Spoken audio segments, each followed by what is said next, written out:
And from your analysis, you said you started tracking in 2021. 2021. How is that looking? What progress has been made, if any? Great progress has actually been made. I think about 90% of the debt has been restructured. Of course, the tracker itself is a new thing to Zambia. Of course, there have been other CSOs that have done tracking, but they were sector focused. I'm curious to know, just to take a pause there. Yes. I mean, does this recruitment sounds more like job creation? Does it Yes. translate to better services?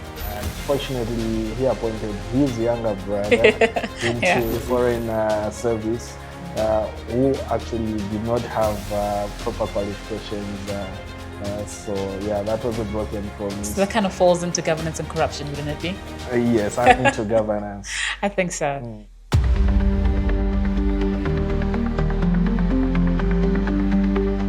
Hello and welcome to the What If We Think Differently podcast. My name is Nontsegele Lonzula. Today we are focusing on the African Citizens Watch tracker. I am joined by a researcher from Zambia called Molefe. Molefe, how are you? Okay, how are you? I'm good, thank you. Did I get your pronunciation correctly? Molefe, yes. Molefe, and the surname? Mata. Matea. Mata. Mataya. Yes. Hey, my tongue today is working. All right, great. Molefe, welcome. Thank you. All right, so we are focusing on the tracker, but with specific attention to Zambia, Yeah. right? So I'm not a Zambian, but I'd love to know about your government and where you are. Could you just walk me through that? Okay, thank you so much for having me here. First of all, I think I'd like to give a brief background to Zambia with regards to our government.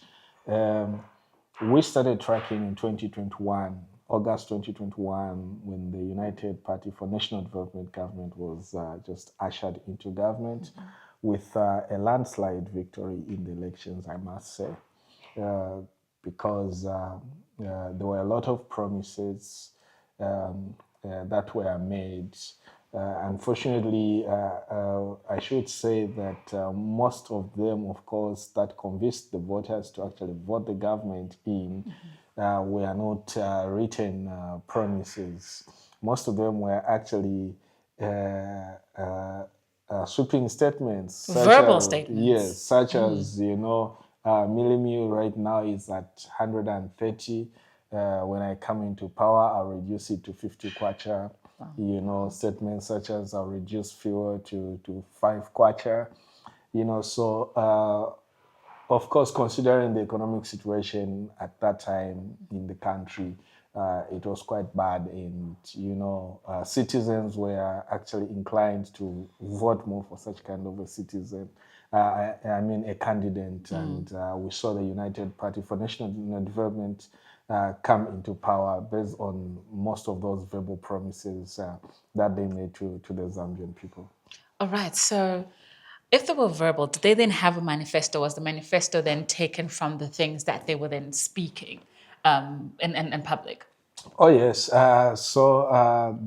actually have a manifesto of which was not widely used with regards to campaigns. It was the same sweeping statements that were mostly used. But of course, when it comes to tracking, since what we are doing is evidence-based, we chose and went for the party manifesto and other policy pronouncements that were made, and that has given us a total of 248 promises that the UPND government made to the Zambian people in 2021. And these 248 248, you said? Yes. And they're spread across various categories that we have been tracking. That is the economy, climate change, social services, corruption, and governance. Right. So in case you're joining us here for the first time, we are looking at what we call a tracker. And this tracker looks at how well governments are doing. And particularly today, we're focusing on Zambia. And so he spoke about 5 areas that we're looking at. And we are looking at these areas across different countries. So I will just take you through them in case you're not aware. There's governance, corruption, climate change, social services, and the economy. Those are the 5 areas. Yes. So for Zambia, what What does the environment look like in terms of the promises that they're making? Where is their focus?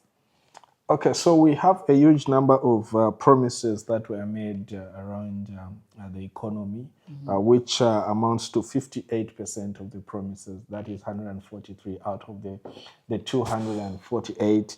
And we have 38 of them around social services, where there has to be issues of health, education, and social protection, such kind of issues, amounting to 15% of the promises. And of course, around governance, the situation also looked very bad. So we see a 20% amount of promises made in that area. Of course, with the list being around corruption, 6 promises amounting to 2%.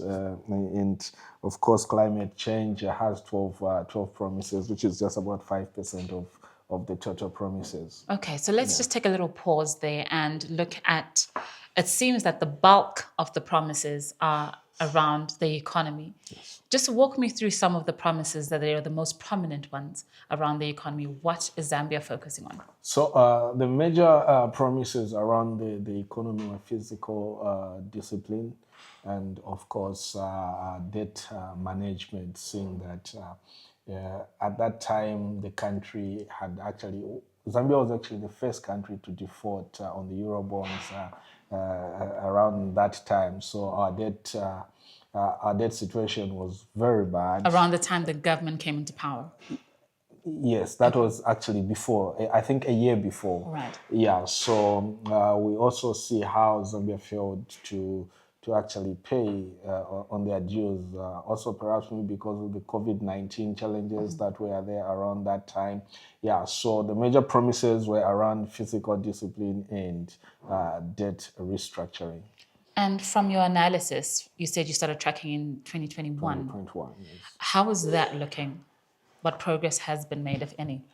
Well, around the debt restructuring, we see how that great progress has actually been made. I think about 90% of the debt has been restructured based on the statistics and the evidence that we have been able to obtain.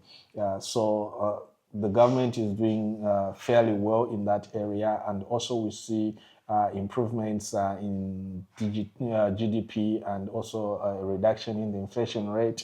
However, there is a challenge with the area of debt accumulation.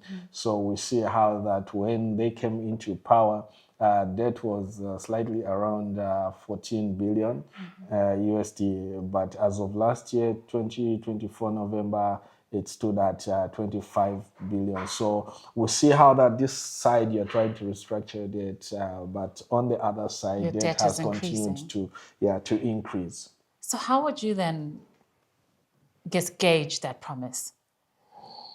Is it still in progress? Would you say it's progressive or otherwise? Yes, we would still gauge it as in progress because that was just part of the promises that were made around the economy. So currently, we can say that one promise breaks the entire aspect of the economy. But we keep monitoring, and we'll see at the time when producing our reports and be able to assess whether it is a broken promise, whether it is implemented, regarding the fact that also considering the fact that they are also doing fairly well on the other aspects and indicators. All right. So the report you speak about comes at the end of a tenure, right? So Yes. if your government came in 2021, they are going out in 2020, 2025, 2026. 2026. So Yeah, they've so got about a year to about go. a year. And from your tracking, with about 12 months left or less, how is the progress looking? Okay, so first I should say that we are going to do a 4-year report, which we perceive should come out maybe September, October, somewhere there. just to give them a picture of how they are performing and also to give the citizens of how their government is performing. But so far, based on our current statistics, out of the 248 promises, we see how that 166 of them are in progress, and only 6 of these 248 promises have been fully implemented. And on the negative aspect, we also see that we have 2 that have been broken. What are those 2? The broken promises have to do with one in governance, where the government, the president himself actually promised that he's going to appoint people in public service based on merit. Unfortunately, he appointed his younger brother into power, into foreign service, who actually did not have proper qualifications. So yeah, that was a broken promise. So that kind of falls into governance and corruption, wouldn't it be? Yes, and into governance. I think so. So from tracking over the past couple of years, what have you learned? Okay, so from the tracking, what have you picked up? What stood out? What we are picking up with regards to Zambia is that there has been less actions around the climate change categories. And also the fight against corruption is a bit lagging behind because the government hasn't been able to secure most convictions with regards to most corruption cases that are in the courts of law right now. And of course, the citizens are somewhat getting frustrated due to the delays in convictions and handling of these cases. But we also see how that in the social service, there has been so much money. And I would want maybe to assume that the debt that is being accumulated is being channeled towards social services, because we see how that the Constituency Development Fund, this is a fund that the central government allocates to each constituency annually. So we now see an increase in the Constituency Development Fund from 1.6 million kwacha to actually 36.1 million kwacha. And we see this has happened over a space of 4 years. Yeah, and of course, the government is saying this is to enhance the free education promise and also to enhance infrastructure development and the health sector. So in those sectors, we also see how that over 30,000 teachers were recruited, of course, following the free education policy that was implemented. And we also see how that initially there was about 11,000 health workers that were recruited. And last year we saw another, early this year actually in January, we saw another 4,100 health workers being recruited. Additionally, I'm curious to know, just to take a pause there. Yes. I mean, does this recruitment, sounds more like job creation, does it translate to better services? Exactly. And so that also leads to the promise on improving community level health care. So has it improved, considering the numbers that you just mentioned? Well, what we are seeing around that area is just last week the president actually gave a statement where they're saying 80%. They have 80% of medications in hospitals, stocked. But of course, when you talk to citizens, they'll tell you otherwise. Of course, there has been issues of corruption scandals in the health sector, especially with medications. We saw how 61 containers of medicine went to an unknown destination. In Zambia. In Zambia. Of course, we saw how the PS was fired because of that. The forensic audit report was initiated. That audit has been done. Unfortunately, the report has not been made public. So there are all these issues in the health sector. Of course, we see infrastructure coming up. I think 5 level 1 hospitals were built, and of course, about 120 health centers being built across the country. But What we are looking at here is the issue of this infrastructure development. Unfortunately, there hasn't been much in terms of stocking of medication, Stocking of medication. especially with the corruption issues that have been there regarding the supply of medicines. All right. So we did speak about the bulk of the promises being around the economy. And you mentioned that about 166 promises have been fulfilled so far. The 166, what percentage of those are under the economy, seeing that it took up the bulk of the promises? Is that also a reflection of where the work is being done? So under the economy, we see how that about, I think 48% Of the these, 166 are under the economy. under the economy. So where are the rest of the there promises? has been so much activity around the economy. And of course, when you look at the development indicators, you can see that there is an improvement in the economy. However, the challenge has still remained in this improvement translating into benefits for a layman on the streets. Remember the sweeping promises that were made, who reduced millennial from 134 to 50 kwacha. It's still not yet at 144. And of course, with the debt restructuring that came in, there were conditionalities around subsidies that were removed on fuel. So the price of fuel doubled.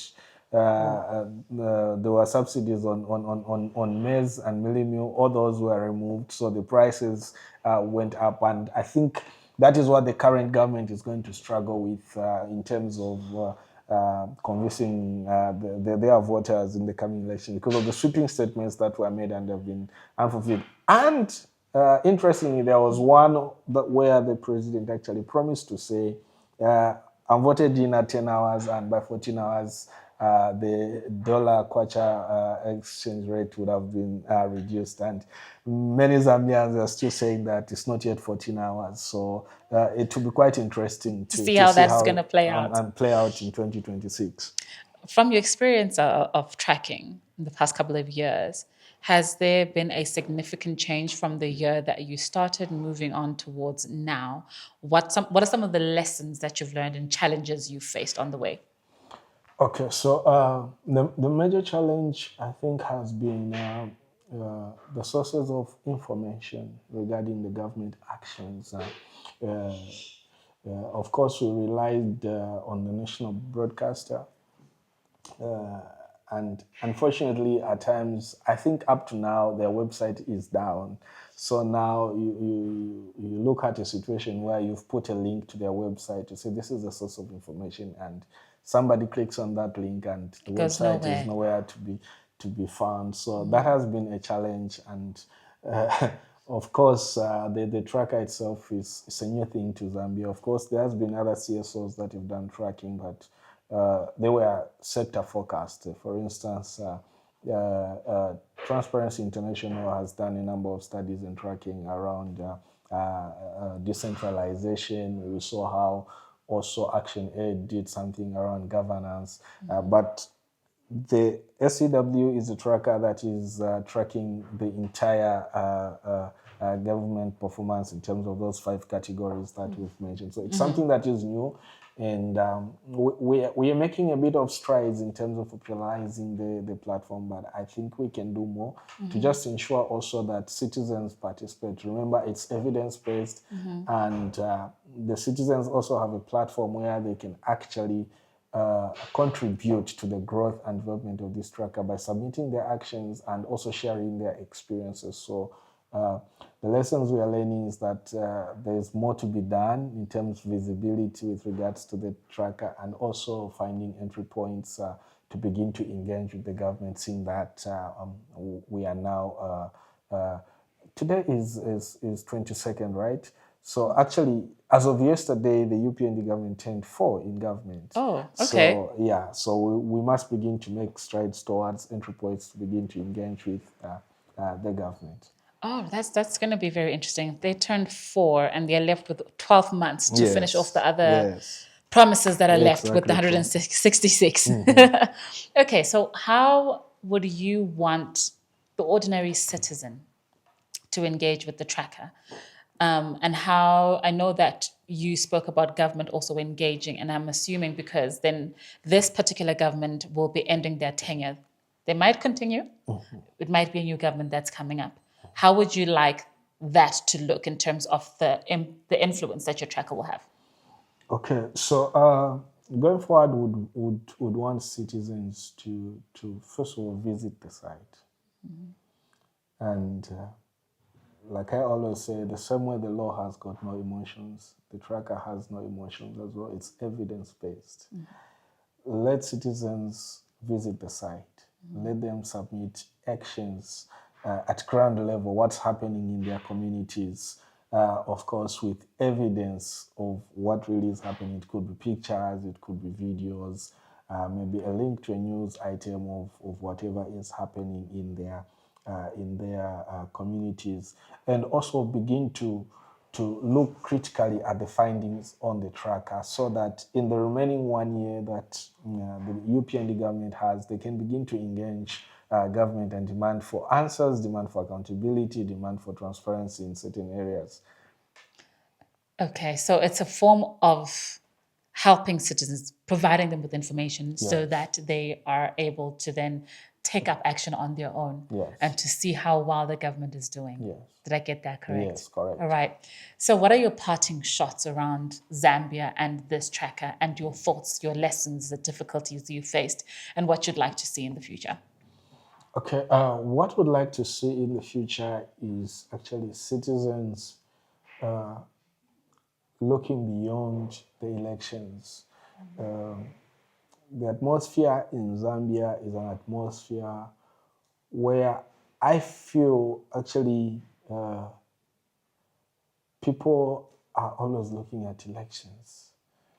You find a government that comes in power today, and tomorrow they're already talking about the next election, and looking at this, it's not anything that has to do with evidence with regards to the performance of the government or anything. It's an issue of who are we going to vote for in the next elections. Right now, of course, we see the major opposition party, the former president who was leading the major opposition, passed on. And already there are debates of who is going to take over the opposition, who can challenge the current president. It's not about has the current government performed or not. No, so it's purely based on personalities, who can take up. And literally when you look, most people are saying there's nobody to take over right now. There's no. But then the question is, if the current government is going to remain in power, is it going to remain in power because the current president has performed according to expectations and promises that were made, with evidence being produced on platforms such as the tracker, or it will just be an issue of, okay, now we have somebody whom we think can actually take over. So citizens should go beyond personalities, and we are trying to create that narrative where they can go beyond personalities and look at evidence on the table and say, okay, this government has performed maybe 50%, maybe 60% based on their promises. Perhaps maybe they deserve another term in office, or they don't. They haven't performed at all. So Exactly. from what you've given me, it sounds like your government is about 50% through their promises, with 12 more months to finish off what they promised. Yeah. I'm keen to see how that's going to work out towards the end or mid next year, because you said they turn 4, which means that the year lapses next year. Exactly. And so people are preparing for elections then. Come May next year, it will be elections everywhere. People will be talking about elections, campaigns, and everything towards 12th August. And that would be an ideal time for your report to be out to inform their decision. Lovely. Exactly. I think it works out really well. Thank you. Thank you for joining me, Molefe. Thank you. My name is Nonsigelo Lunzula. Today we focused on the African Citizens Watch, particularly focusing on Zambia and what they're tracking, what they have found, what they have learned. And if you'd like to engage with this a little more, you can go to www.africancitizenswatch.org, and you'll find another number of countries. There'll be Zimbabwe, South Africa, Botswana, Malawi, and you can engage with those too, and you can give your opinion as well. So thank you for joining us today. We'll see you again in our next episode. Goodbye for now.